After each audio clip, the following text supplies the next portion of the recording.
Evening दोस्तों, आप सभी को जो मैं स्टडी सेंटर बाय मुकेश का कोचिंग में आप सभी का स्वागत है। आज मैं आप सभी के सम्मुख टॉपिक्स लेकर आया हूँ। राष्ट्रपति महोदय का क्रमबद्ध तरीके से इनके नामों को याद करेंगे। जैसे कि जानते हैं, एग्जाम के नजरिए से अगर देखा जाए तो कभी पूछ दिया जाता है कि किसी एक राष्ट्रपति का नाम पूछ दिया गया और बोला जाएगा कि ये कितने नंबर हमारे देश का राष्ट्रपति थे, तो आप कहीं ना कहीं आप एक नंबर चुक जाता है आपका, और आप अपने आइडिया के अनुसार टिक लगाते हैं और जो कि आपका गलत हो जाता है। तो आपको गलत ना हो उसके लिए मैं एक आसान ट्रिक्स लाया हूँ। हालांकि ट्रिक्स हाथ से पदक है, आप हंस भी सकते हैं, लेकिन मेरा उद्देश्य है सिर्फ आपको याद कराना, सिंपल तरीके से याद कराना ही मेरा प्रमुख उद्देश्य है। तो समय ना गंवाते हुए मैं टॉपिक्स की ओर बढ़ता हूँ। देखिए, भारत के राष्ट्रपति जो हैं, तो अब तक जो भारत के राष्ट्रपति जो बने हैं, अभी तक 16वां नंबर भारत का राष्ट्रपति द्रौपदी मुर्मू है। ठीक है, तो देखिए इनको किस तरह से हम याद करेंगे। बड़ी आसान से याद तरीका है। तो देखिए, समय ना गंवाते हुए देखिए, आप ट्रिक्स को देखिएगा और साथ में ध्यान दीजिएगा, तो आप इजीली आप अभी याद कर लेंगे इसको। देखिएगा, राजेंद्र कृष्ण के पास जाकर गिरे। ठीक है, राजेंद्र कृष्ण के पास जाकर गिरे परंतु फल नहीं मिला। पहले मैं ट्रिक्स को पढ़ देता हूं, इसके बाद मैं आपको सीरियल वाइज जाऊंगा तो आपको समझने में सुविधा होगा।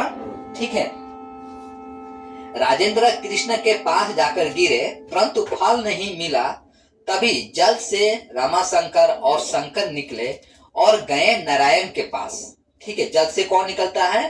रामाशंकर और शंकर निकले और कहाँ गए? नारायण के पास। तभी कलाम बोले, प्रतिभा दिखाओ मुखर्जी, परंतु राम और द्रौपदी चेक करेंगे। ठीक है, ट्रिक्स ही कुछ ऐसा बनाया हूं। तो देखिए, राजेंद्र कृष्ण के पास जाकर गिरे ना, तो राजेंद्र से डॉक्टर राजेंद्र प्रसाद, जो कि हमारे भारत का प्रथम राष्ट्रपति थे, जो कि 1950 से लेकर 1962 ईस्वी तक भारत का राष्ट्रपति थे। राजेंद्र किसके पास आ गए? कृष्ण के पास। कृष्ण से मैं दिया हूं सर्वपल्ली राधाकृष्ण। तो सर्वपल्ली राधाकृष्ण जो है, इनके जन्मदिन को ही हम शिक्षक दिवस के रूप में मनाते हैं। ठीक है, सर्वपल्ली राधाकृष्ण के जन्मदिन को ही हम शिक्षक दिवस के रूप में मनाते हैं, जो कि शिक्षक दिवस 5 सितंबर को मनाया जाता है। तो सर्वपल्ली राधाकृष्ण जो थे, वो 1962 से लेकर 1967 तक देश का राष्ट्रपति थे। राजेंद्र कृष्ण के पास जाकर से मैं दिया हूं, देखिए, जाकर से डॉक्टर जाकिर हुसैन, जो कि 1967 से लेकर 1969 तक देश का क्या बने? राष्ट्रपति रहे। ठीक है, तो जाकर होगा। गिरे से देखिए, गिरे से बड़ा गिरी बेकट गिरी। ठीक है, बड़ा गिरी बेकट गिरी एक राष्ट्रपति का नाम था, जो कि 1969 से लेकर 1974 तक हमारे देश का क्या थे? राष्ट्रपति थे। तो गिरी से भी हो गया। ठीक है, पास से कुछ भी नहीं है, परंतु फल नहीं मिला। अब परंतु से कुछ भी नहीं है। ठीक है, परंतु से कुछ भी नहीं है। अब फल से देखिए, फल से क्या है? फखरुद्दीन अली अहमद, जो कि 1974 से लेकर 1977 तक देश का क्या थे? राष्ट्रपति थे। ठीक है, अब फल हो गया। नहीं से, फल नहीं से दिया हूं नीलम संजीव रेड्डी, जो कि 1977 से लेकर 1982 तक देश का क्या थे? राष्ट्रपति थे। अब मिला से कुछ भी नहीं है। ठीक है, मिला से कुछ भी नहीं है, ये जस्ट ट्रिक्स को बनाने के लिए मैं दिया हूं। तभी जल, अब आता है तभी जल से दिया हूं ज्ञानी जैल सिंह। ठीक है, ज्ञानी जैल सिंह 1982 से लेकर 1987 तक देश का राष्ट्रपति थे, और ज्ञानी जैल सिंह के पीरियड में ही, मतलब जब ज्ञानी जैल सिंह जब देश का राष्ट्रपति थे, उन दिनों में ही पंजाब के एक अमृतसर एक जगह है, वहां पर एक गोल्डन टेम्पल है। वहां पर गोल्डन टेम्पल जो है, खालिस्तानियों ने उस टेम्पल में छुपे हुए थे। कहीं ना कहीं उनकी मानसा जो थी कि उस टेम्पल को अपने अधिकार में लेने का, तो उस समय में सर्वप्रथम भारतीय सेना जो है उस गोल्डन टेम्पल में प्रवेश की थी। वो भी आपको जान के हैरानी होगा कि जो भारतीय सेना जो गोल्डन टेम्पल में जब प्रवेश की थी, ताकि खालिस्तानियों जो समर्थक थे, मैंने एक हिसाब से उग्रवादी उनको बोल सकते हैं, उग्रवादियों से अमृतसर का जो गोल्डन टेम्पल है इसको बचाने के लिए भारतीय सेना इतनी श्रद्धा और भक्ति के साथ उसमें प्रवेश करती है, आप जान के हैरान हो जाएंगे क्योंकि उस समय में कि भारतीय सेना पाँव में जूता तक नहीं पहनी थी। क्योंकि जैसे जानते हैं कि टेम्पल में जाने से हम लोग जूता तक नहीं पहनते, बेल्ट नहीं पहनते, तो भारतीय सेना पाँव में जूता तक नहीं पहनी थी और खाली पैर उस मंदिर में प्रवेश करती है। और खालिस्तानी जो थे, जो विद्रोही थे, उस विद्रोही से हमारा जो अमृतसर का जो गोल्डन टेम्पल होता है उसको छुड़वाती है। ठीक है, तो कौन था उस समय देश का राष्ट्रपति? कौन थे? हमारा ज्ञानी जैल सिंह। ये घटना घटित होता है आपका 1984 ईस्वी में। ठीक है, अमृतसर में। ठीक है, आपका अमृतसर में। अच्छा, सॉरी, ये यहाँ नहीं होगा, आपका यहाँ होगा। हाँ, 1984 ईस्वी में। अच्छा, तभी जल से रामाशंकर से देखिए दिया हूं, रामाशंकर वेंकट रमन, जो कि 1987 से लेकर 1992 ईस्वी तक देश का क्या थे? राष्ट्रपति। और शंकर से दिया हूं डॉक्टर शंकर दयाल शर्मा। ठीक है, तो वो डॉक्टर शंकर दयाल शर्मा जो थे 1992 से लेकर 1997 तक देश का राष्ट्रपति थे। और रामायण देखिए, रामायण और शंकर निकले और गए किसके पास? नारायण के पास। किसके पास गए? निकलने से कुछ भी नहीं है, और से भी कुछ भी नहीं है, गए से भी कुछ भी नहीं है। नारायण से मैं दिया हूं KR नारायण, जो कि 1977 से लेकर 2002 तक, ठीक है, 2002 तक ये क्या थे? देश का राष्ट्रपति थे। के पास से कुछ भी नहीं है, क्रॉस है। ठीक है, तभी कलाम बोले। कलाम कौन है? APJ अब्दुल कलाम। ठीक है, कलाम से डॉक्टर APJ अब्दुल कलाम, जो कि 2002 से लेकर 2007 तक हमारा देश का राष्ट्रपति थे। इनको मिसाइल मैन के नाम से जाना जाता है, याद रखिएगा, मिसाइल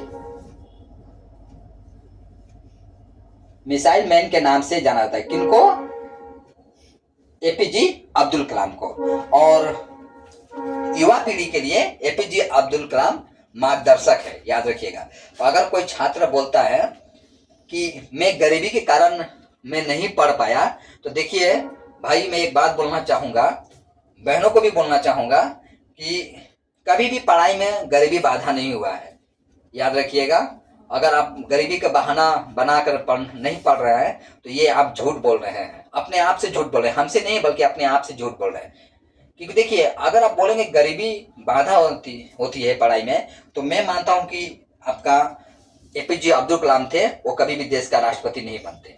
उन्होंने गरीबी की उस दीवार, जो कि समाज में बोला जाता है कि गरीबी के कारण बच्चा नहीं पढ़ पाता है, ऐसे तथ्य को, ऐसे बातों को उन्होंने अपने कर्म के आधार से, कर्म के बेड़ियों से, कर्म के हथियार से ऐसे झूठे दीवारों को तोड़ा है उन्होंने। ठीक है, तो मैं मानता हूं कि APJ अब्दुल कलाम प्रेरणा स्रोत है हर युवा पीढ़ी के लिए, सिर्फ आप लोग के लिए नहीं, मेरे लिए भी है। और मैं जब से होश संभाला हूं, तो अगर सबसे पहले किसी राष्ट्रपति के बारे में मैं जाना हूं तो वो है मेरे APJ अब्दुल कलाम, और अगर प्रधानमंत्री के बारे में जाना हो तो वो है अटल बिहारी वाजपेयी। ठीक है, मैं अपना एक पर्सनल बात आपसे शेयर किया हूं। ठीक है, तो APJ अब्दुल कलाम के समय, ठीक है, भारत में ही प्रथम परमाणु बम बनाया गया था।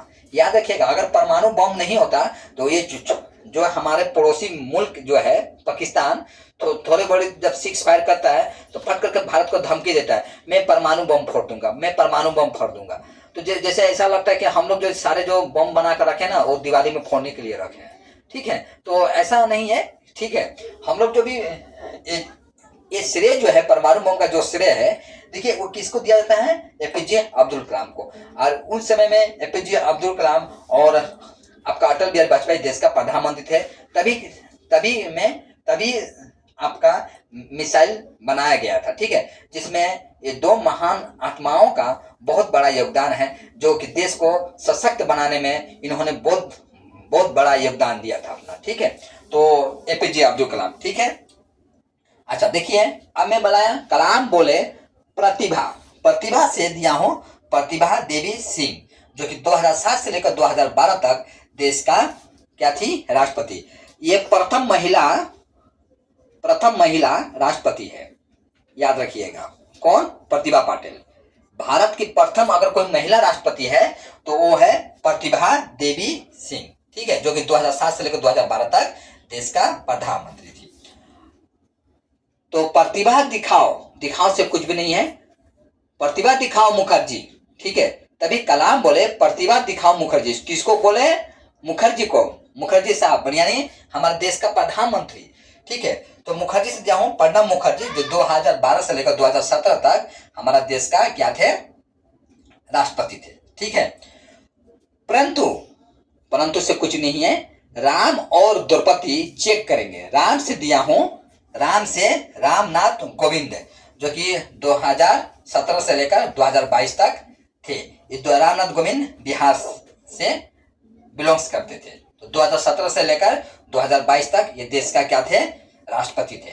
और द्रौपदी से देखिए, द्रौपदी मुर्मू, जो कि 2022 से लेकर अब तक हमारे देश का राष्ट्रपति है। तो ये द्रौपदी मुर्मू जो है भारत का दूसरी महिला राष्ट्रपति है, ठीक है। अगर आप बोलेंगे संघर्ष से मनुष्य टूट जाता है, ठीक है, तो द्रौपदी मैं युवा पीढ़ी को बोलूंगा, विशेषकर हमारे जो बहनें हैं, मैं उनको कहना चाहूंगा कि एक बार आप द्रौपदी मुर्मू का लाइफ स्टाइल जो है या उनके जीवनी जो है उनको आप पढ़ लीजिएगा, तो आप भूल जाएंगे कि इतना दूर या आपके गांव से इतना किलोमीटर दूर कोई स्कूल है तो आप या कॉलेज है आप नहीं पढ़ने गए।